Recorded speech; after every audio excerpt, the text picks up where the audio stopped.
सर्वांना नमस्कार. स्वागत आहे आपलं मराठी चातुर्य कथा या यूट्यूब चॅनलवर.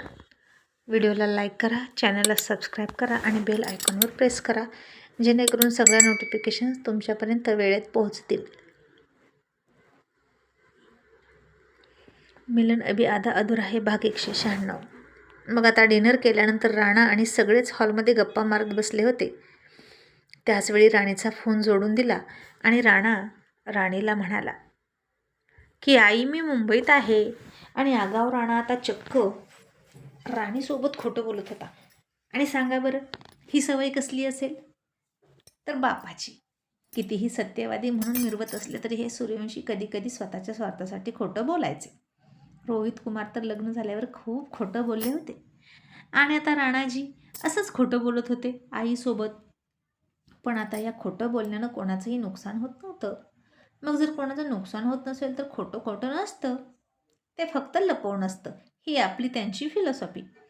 आणि आता त्या फोनवर असतानाच सपनानं राजलक्ष्मीला हाक मारली. तो आवाज आणि ती हाक, ते नाव राणीनं ऐकलं. ती राणाला म्हणाली, राणा तू नक्की कुठे आहेस? अरे तू घरात नाहीस का? आणि आता राणानं जीभ चावली, डोक्यावर हात मारला आणि राणीला तिकडं काहीतरी कळालंय हे लगेच रोहितनं ओळखलं. आणि त्यानं राजलक्ष्मी ओ देईल म्हणून लगेच तिचं तोंड दाबलं आणि तोंडावर बोट ठेवून म्हणाला, काहीच बोलू नको, थोडंसं शांत राहा. आणि राणा म्हणाला, आई अगं मी घरीच आहे.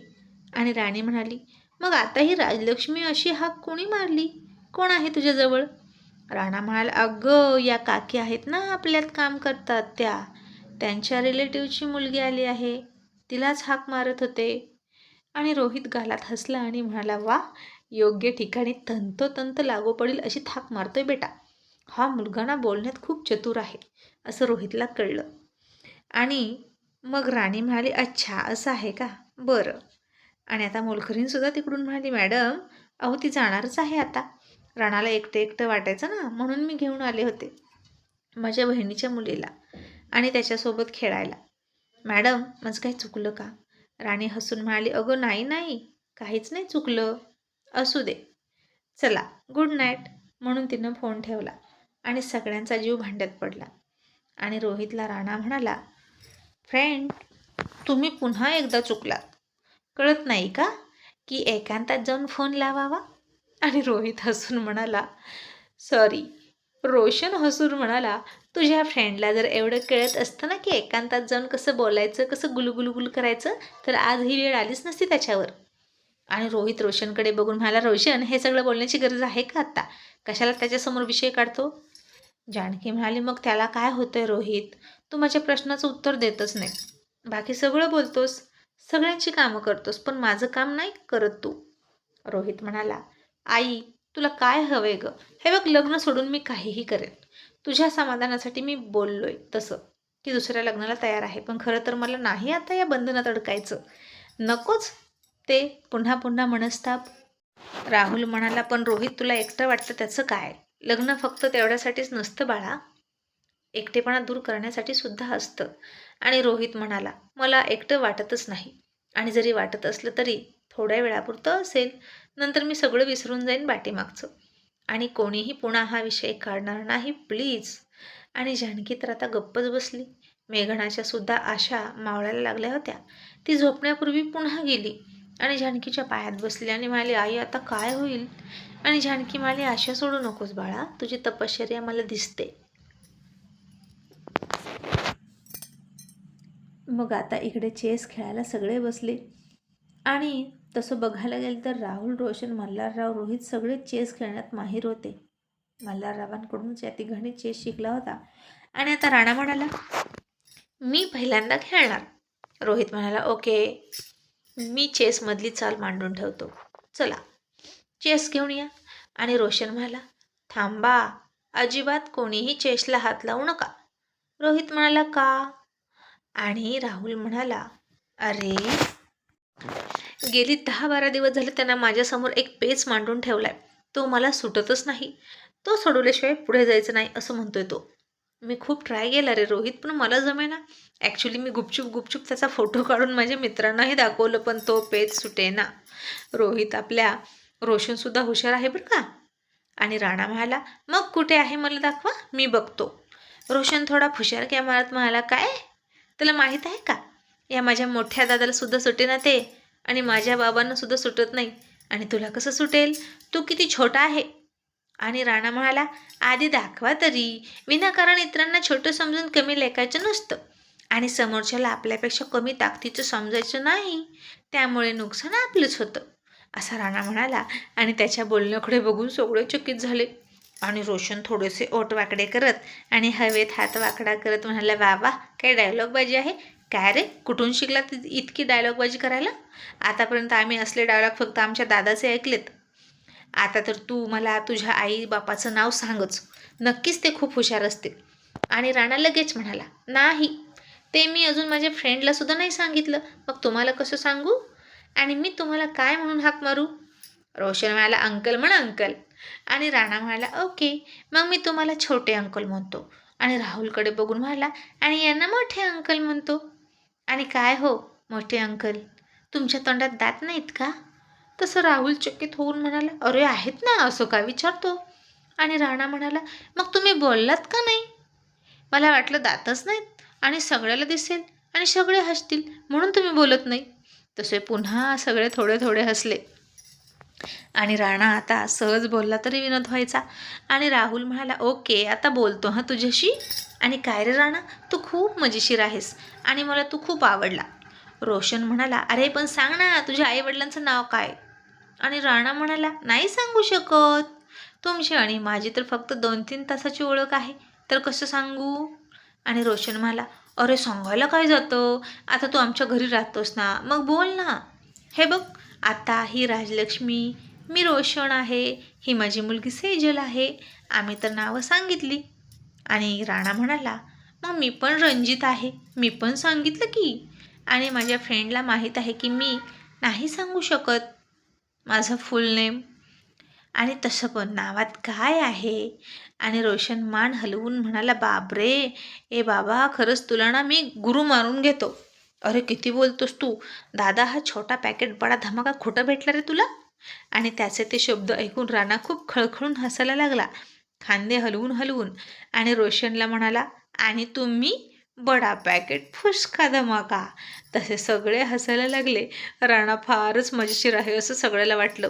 आणि रोशन म्हणाला, आईच्या गावात तुम्हाला फुसका म्हणाला, बेटा तुला अजून चड्डीची नाडी तरी बांधता येते का, आणि आपलं वय काय, आपण बोलतोय किती.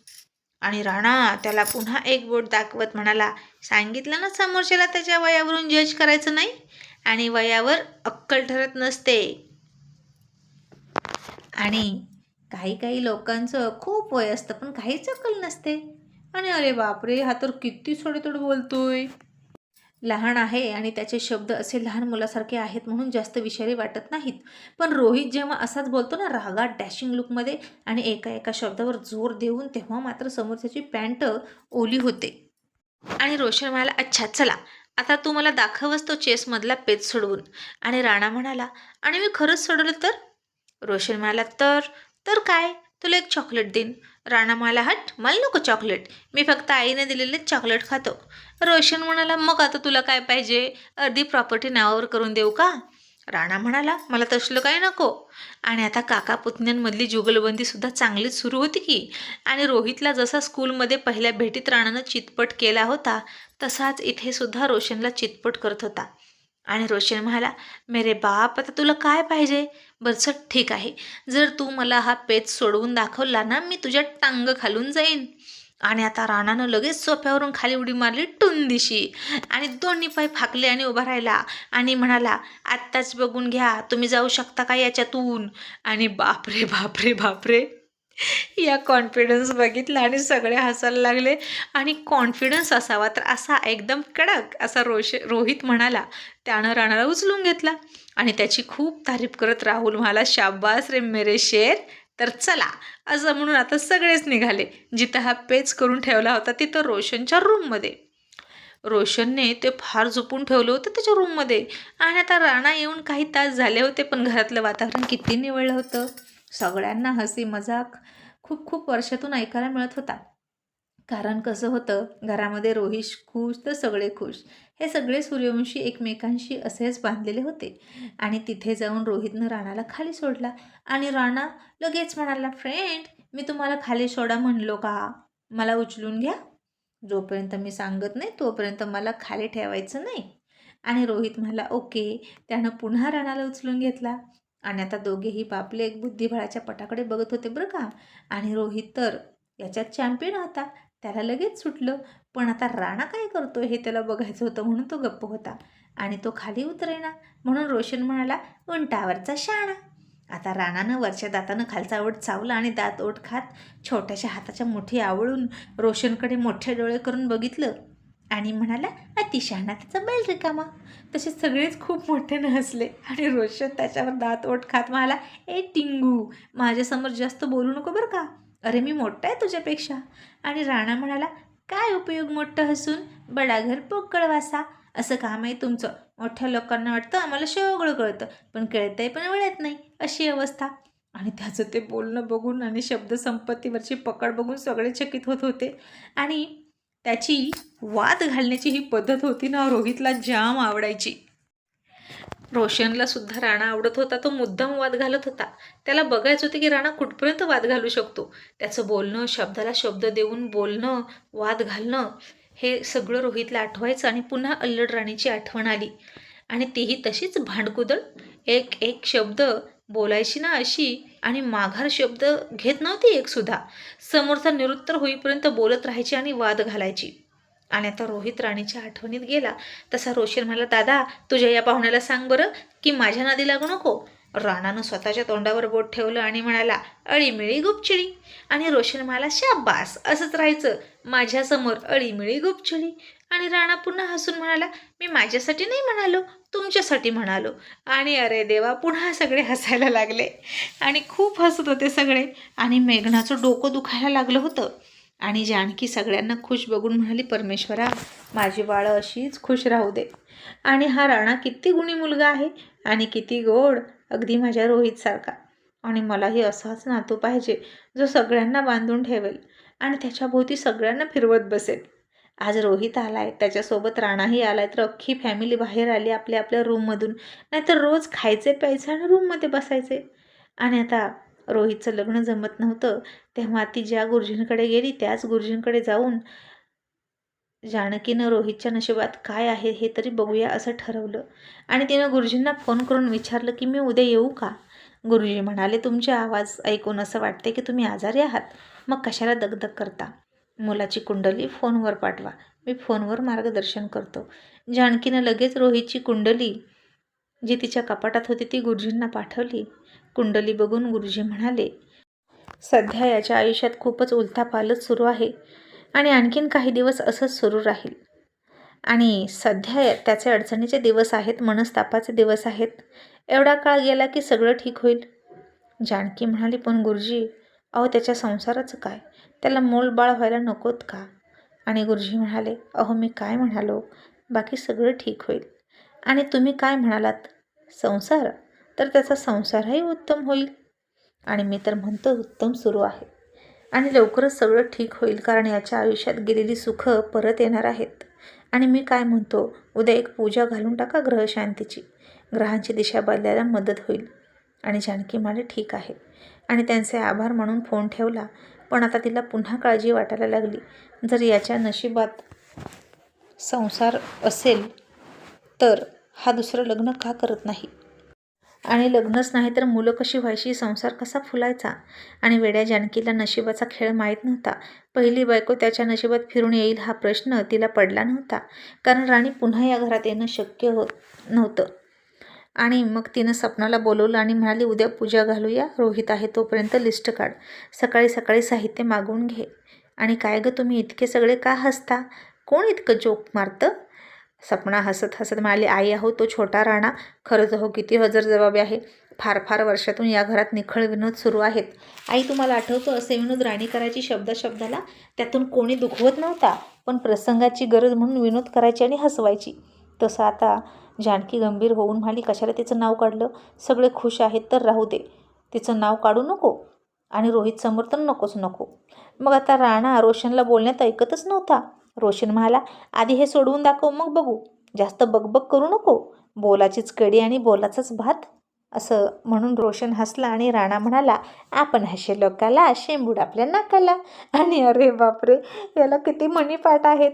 आणि रोशन म्हणाला, तुझा अभ्यास कोण घेतो? राणा म्हणाला, माझी आई. रोशन म्हणाला, ती खूप हुशार आहे का? राणा म्हणाला, तुमच्यापेक्षा जास्त.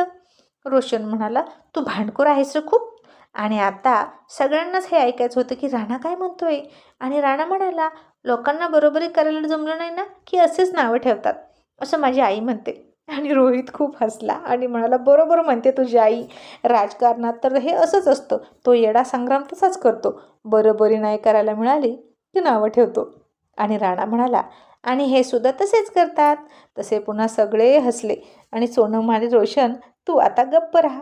राणा तुला ऐकायचा नाही बोलण्यात. आणि रोशनने पुन्हा दात ओठ खाल्ले आणि म्हणाला, तू काय माझी भावकी आहेस का रे? किती टशन देतोस मला? राणा म्हणाला, तुम्ही घेताय म्हणून देतोय, कशाला माझ्या नदी लागता? आणि रोहित रोशनला म्हणाला, रोशन बेटा आता शांत बस, तो तुला बोलण्यात ऐकणार नाही. रोशन म्हणाला, बसतो बाबा, हा मुंबईचा पाहुणा खूपच बेरकी आहे. आणि चल ठीक आहे, आता हे सोडवून दाखव, मग मानीन तुला. आणि राणा रोहितला म्हणाला, फ्रेंड्स मला खाली सोडा. आणि मग रोहितनं त्याला खाली सोडला. आणि राणानं काही सेकंद त्या बुद्धिबळाच्या पटाकडं बघितलं आणि पटकन काहीतरी जाऊन केलं.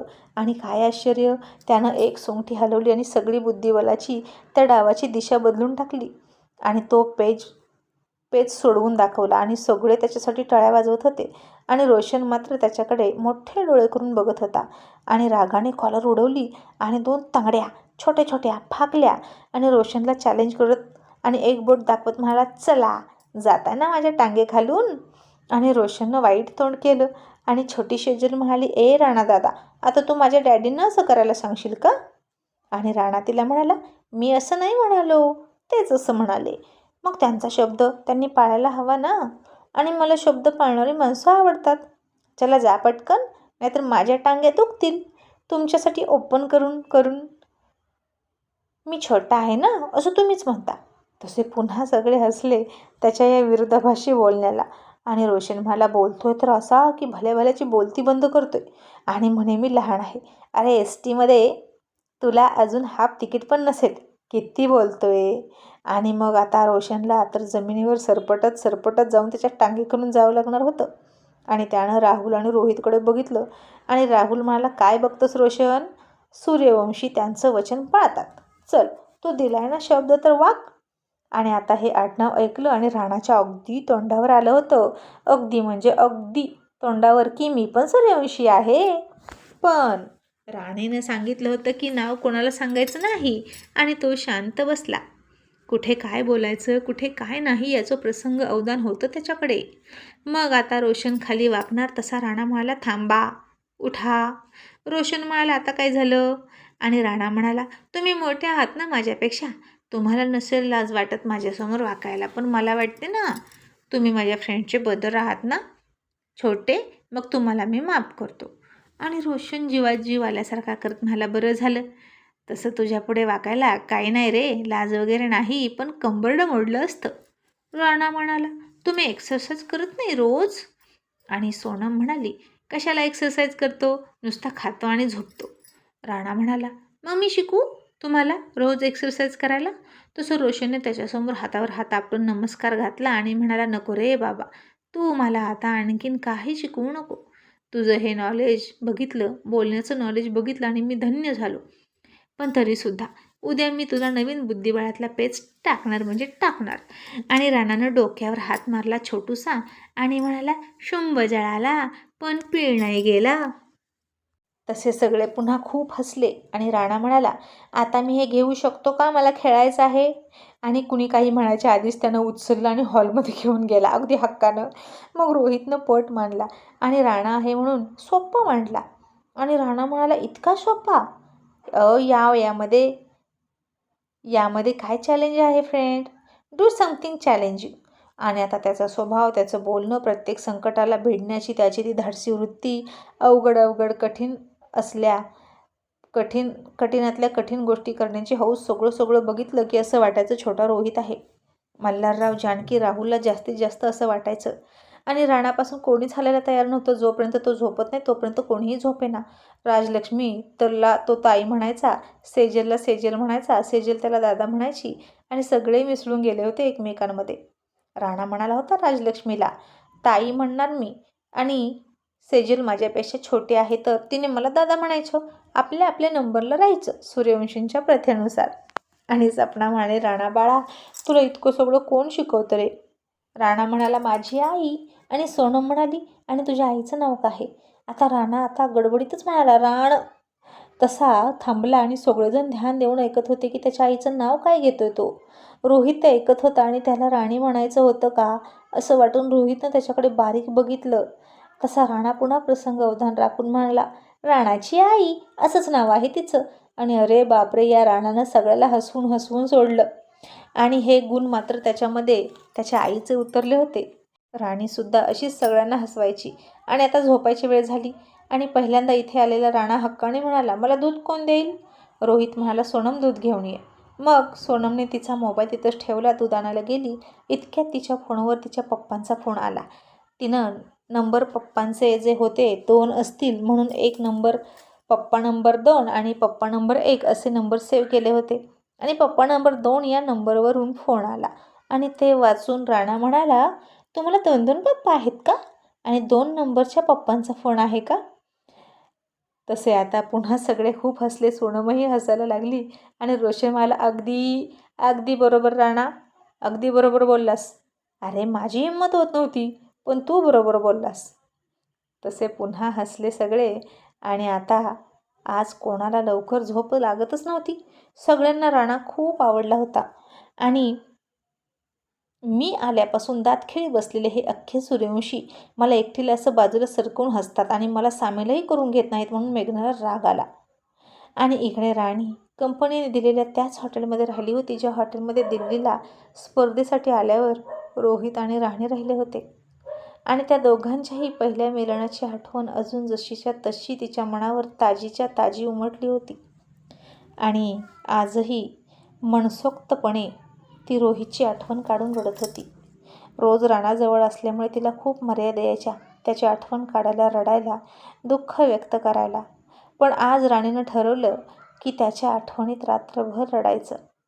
आणि बिचारी राणी रोहितच्या सगळ्या आठवणी काढून खूप रडायला लागली.